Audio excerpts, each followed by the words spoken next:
Welcome to the multilateral assessment of Luxembourg. My name is Eric de Brabanter and I work at the Ministry of the Environment, Climate and Biodiversity. I'm mainly in charge of international organizations, and regarding the UNFCCC, I'm in charge of reporting. Reports such as national communications, biennial reports, and the upcoming biennial transparency report. It is now my pleasure to guide you through our slides describing what Luxembourg has achieved in terms of climate action.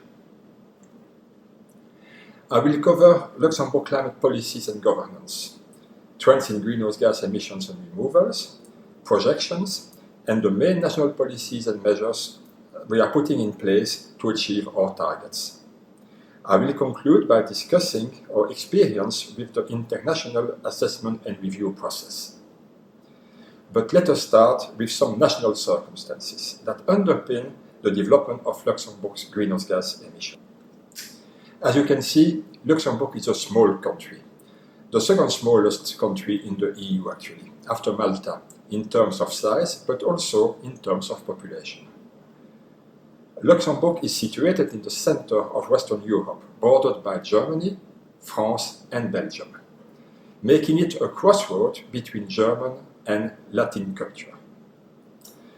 But Luxembourg is also at a crossroads between West and East, but above all, between North and South main routes. Lots of goods and materials arriving in large ports such as Antwerp or Rotterdam are transported by road to the southern part of Europe via Luxembourg. Luxembourg is experiencing a strong population growth due to immigration.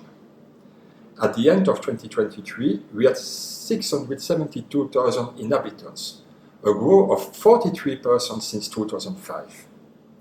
And we expect to reach a population of more than 900,000 inhabitants in 2050. This is twice the population of the reference year 2005. With its dynamic economy, Luxembourg is not only attracting new residents, but also a growing number of cross-border commuters. We have now almost 230,000 commuters from abroad every day in Luxembourg. And teleworking is not always an option for these commuters. It depends on the job that you are doing, but also for fiscal reasons. If you stay in your resident country, your home country, more than a certain number of days, you have to pay taxes in that country. Cross-border commuters have almost doubled since 2005, and the number are expected to increase up to 360,000 in 2050, according to our latest projections. These two factors, population and cross-border commuters, are putting increasing pressure on the environment. In terms of economic activities, Luxembourg is mainly a services country with a large tertiary sector. We don't have many large industrial energy consumers, and we are highly dependent on energy imports for liquid fuels, for gas, for electricity. And renewable energy in Luxembourg is being expanded, and we are focusing on solar, wind, heat pumps, and biomass. And water is not really an option because our rivers are too small or are shared with Germany, so there's no large possibilities for hydropower plants. The size of the economy also means that any new industrial projects that uses energy or water will have a significant impact on environment, including greenhouse gas emissions, of course, and vice versa in the event of a closure of activities. Let us take now a look to the greenhouse gas emission targets. You can see on the left side of the graph the EU target for 2020 and also the Luxembourg target for 2020. This has been presented by other member states and also by the EU during the first session of this cycle of the multilateral assessment at SBI61 in Dubai. So I won't come back to these targets. I will rather concentrate on the right side of the slide, where you can see that Luxembourg has, under the effort sharing regulation, an obligation to reduce its non-ETS greenhouse gas emissions by 50% compared to 2005 by 2030. But Luxembourg is more ambitious. Its own climate law sets an emission reduction target of 55% by 2030 compared to 2005. At the EU level, the combination of a 40% reduction in non-ETS emissions compared to 2005 and a 62% reduction in ETS installation should help the EU to achieve its current national determined contribution of minus 55% net greenhouse gas emission reduction in 2030 compared to 1990. Net emission reductions. That means considering removals in LULUCF. However, in Luxembourg, LULUCF is playing a marginal role. The EU is currently also discussing a 2040 target to allow to reach climate neutrality by 2050. And the proposal on the table that's being currently discussed is a reduction of 90% of net emissions in 2040 compared to 1990. This slide shows the EU 27 and UK has exceeded their 2020 target of minus 20% with a 34% reduction in greenhouse gas emissions compared to 1990 levels. This reduction is the result of an 18% reduction in the effort sharing part and a 43% reduction in the ETS part. The driver of these reductions are lower energy intensity of the economy and improvement in energy efficiency. As you can see on the right side of the slide, Luxembourg also overachieved its ESD target of minus 20%, with a 24% reduction compared to its 2005 effort-sharing decision emissions. Total greenhouse gas emissions, excluding LULUCF, fell by 30% in this period, thanks to a 52% reduction in ETS emissions. The graph here shows the evolution of Luxembourg effort-sharing decision emissions. During the second Kyoto commitment period, Luxembourg had a very small surplus of 571,000 tons of CO2 equivalent. The graph also shows the trajectory for the period 2021 to 2030 that Luxembourg has set for itself under its climate law, and that is also reproduced in its NECP. This new trajectory requires an average annual reduction in non-ETS emissions of minus 6.3%, compared to only 2.3% for the period 2013-2020. So far, as you can see, emissions have remained below the trajectory. As you can see, the year 2021, 2022, and 2023, provisional data for 2023, are below the trajectory. This slide shows the emissions of Luxembourg since the base year 2005. If we have a 40% reduction in total emission excluding LULUCF, or 44% including LULUCF, this was driven primarily by ETS installations. We have a minus 69% of the emissions in these ETS installations compared to only a 32% reduction in emissions for the non-ETS emissions. However, in 2023, ETS emissions were quite low because one major plant has interrupted its production for several months.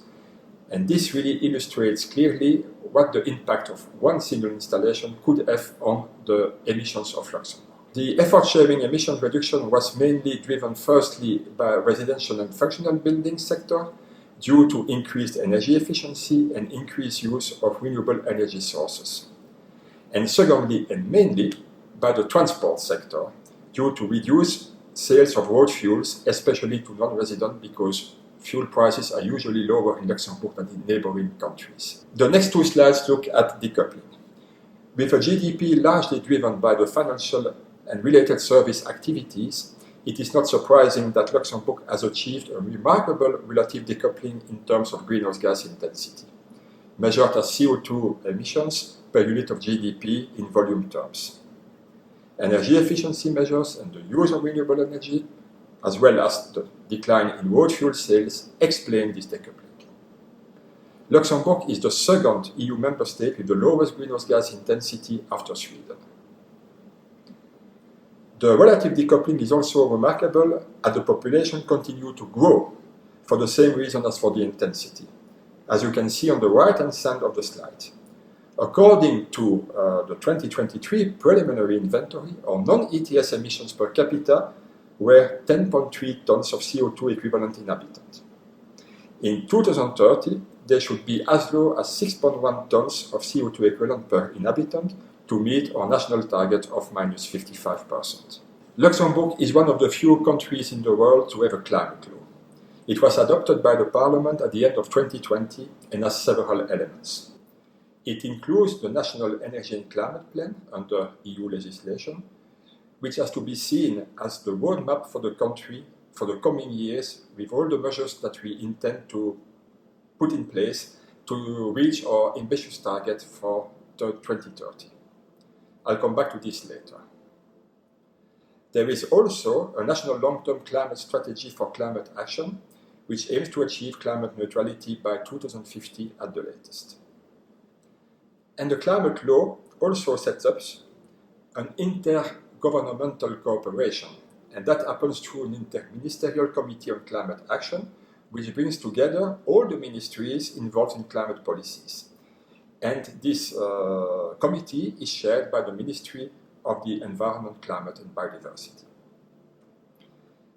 There is also a climate policy observatory made up of 7 scientists, which are either Luxembourgish or coming from abroad. And their role is to advise policymakers on adaptation policies and mitigation policies. This observatory is totally independent, and the Ministry of the Environment, Climate and Biodiversity is hosting its secretariat. And finally, we have a platform that brings together stakeholders such as municipalities, industry, NGOs, civil society, and they are regularly informed and consulted on our climate policies and actions. And last but not least, to finance all this climate action, there's a climate and energy fund that finances policies and measures. And this fund receives its revenues from road fuel sales, part of the taxes on road fuel sales, and also from the auctioning of emissions allowances under the EU ETS. This graph shows the 5 sectors under the climate law for which Luxembourg has defined trajectories between 2021 and 2030 to reach the minus 55% target. You can see on the left side of the slide the historical data up to 2023, and on the right side, from 2024 onward to 2030, the budget allocated for each of these sectors, so the trajectory these sectors have to meet in order to reach a minus 55% target in 2030. Let me briefly guide you through this complicated chart. You can see it for yourself if you download our presentation. The main line to look at is the red one, the non-ETS greenhouse gas emissions under the Luxembourgish climate law. You can see that in 2030, according to our projections with additional measures, we will be slightly below the target that we have set up in our climate law for that year. And now, if you look at the total greenhouse gas emissions, including LULUCF, so the gold or yellow line, you can see that, unfortunately, by 2050, we won't reach this climate neutrality. We will be slightly above. So, according to our latest projections, with additional measures, some more efforts have to be done to reach climate neutrality by 2050. This graph is similar to the one with the budget, but instead of presenting the budget between 2024 and 2030, we are now presenting the projections with additional measures.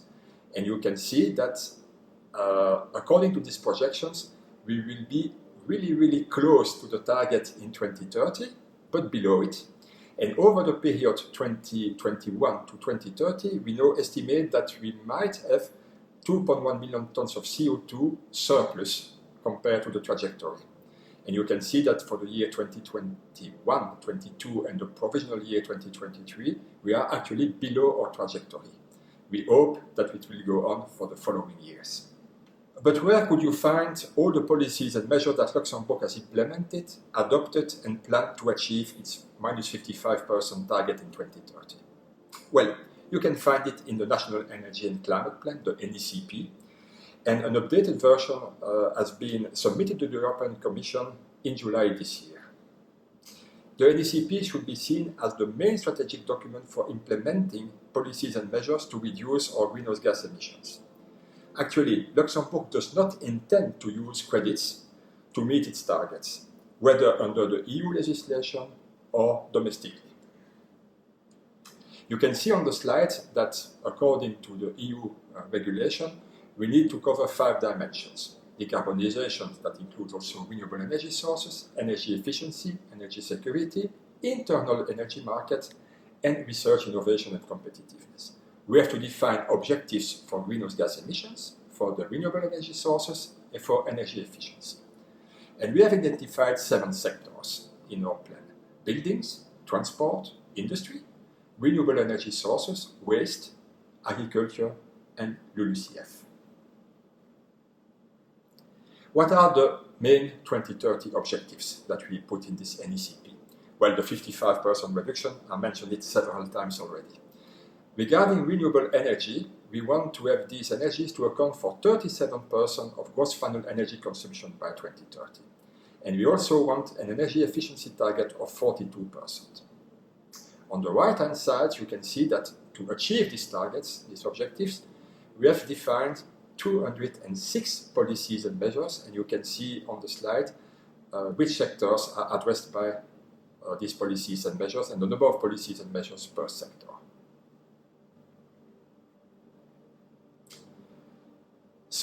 So which of these 206 policies and measures do we consider to be key to achieving emissions reductions, more efficient use of energy resources, and changes in behavior? I will not go into the details of the following slides, but just outline a few really key policies. Let's start first with the cross-cutting PAMs. Well, of course, there's the climate law. I've mentioned it several times before, but we have also the CO2 tax, which is very important for us in order to reach the target. Next to that, we have a climate pact with municipalities. The climate pact is a very interesting tool that has been put in place more than 10 years ago with municipalities, and that has proven to be very efficient. If you want to know more about it, contact us bilaterally. Then we have also a wide range of financial incentives. We call them climat bonus for housing, for mobility, for the woods, etc. And we also want to really focus on awareness raising, on education, on information, and also, of course, on skills. We need to train people to be able to succeed in the energy transition and the renovations of buildings, for instance. And finally, this is very important also, we will have to develop under the EU legislation next year a social climate plan. And that is very important in order to ensure that we leave no one behind. In the residential and tertiary buildings, you can see that most of the PAMs are addressing either renovation to increase energy efficiency in existing buildings, and also the use of renewable energy sources. Regarding transport and mobility, we have a main strategic tool. This is the National Mobility Plan 2035, and this is really guiding our transport and mobility policy. The other aspect that is very important is the development of low-carbon mobility. It means that electrical cars, for instance, and for that we are really putting emphasis on that and also providing the necessary infrastructure. And we also, of course, promote a lot public transportation in Luxembourg. We mostly invest in public transportation and no more in road used by private cars. And you perhaps know that Luxembourg is, I think, the only country in the world so far having free public transportation in all of its territory. In energy and manufacturing industries, the main policy is, of course, the EU ETS. But we also want to develop a climate pact for businesses, following the very successful example of the climate pact with municipalities. And then there are other schemes that are put in place that you can see on the slide. Regarding agriculture, the main policy is in fact the implementation of the Luxembourg National Strategic Plan for the implementation of the Common Agricultural Policy 2023-2027. And next to that, we also want to have a strong regulatory framework for the use of nitrogen fertilizers in agriculture. Concerning forestry and LULUCF, we really put emphasis on the sustainable management of public and private forests. We have this climat bonus scheme also for wood, And we also want really to increase the use of national wood, of Luxembourgish wood, into the construction. In the waste and wastewater treatment, we really focus on two main strategies, one on the circular economy and another one on zero waste. The idea is really to try to reduce the waste generated before moving to recycling. The implementation of these pumps comes with a number of challenges, as shown on this slide. Well, we have the size of the country, I already mentioned that earlier, with the impact of individual projects, but also the risk of fiscal leakages. If prices or if taxes are lower in neighboring countries, it's not difficult for residents or for businesses to settle there or for residents to go shopping there. The high number of cross-border commuters implies also that we have to develop common policies with our neighboring countries, and that could extend the time when some measures could be really implemented and showing results. We have this high energy dependency that is due to limited production capacities and opportunities in Luxembourg. We also want to really have a look on the risk of poverty, energy poverty, leaving no one behind. And finally, there's the municipal autonomy. In Luxembourg, municipalities have a large autonomy, and it's sometimes difficult to embark them in some project, and that could also delay some of the implementation of some policies or measures. On this last slide, we would like to share a reflection on the international assessment and review process. We really believe that it's a positive experience, because drafting reports implies that we have to collaborate with other ministries. So we create a network, but we also raise awareness in these other ministries. The reviews also contribute to improve our reporting, and so the quality of the reporting, and so the use of this reporting in defining policies. And finally, multilateral assessment allows to share experience with other parties. We can share our experience, but also gain from the experience from other countries and other parties. But I would also like to thank the parties who shared questions with us. Australia, Canada, New Zealand, the United States, and the UK. I really hope that we have provided satisfactory answers to your questions. Having said that, I'd like to thank you all for your kind attention, and we look forward to any further attention that you will give us during the MA session itself, here in Baku, or bilaterally.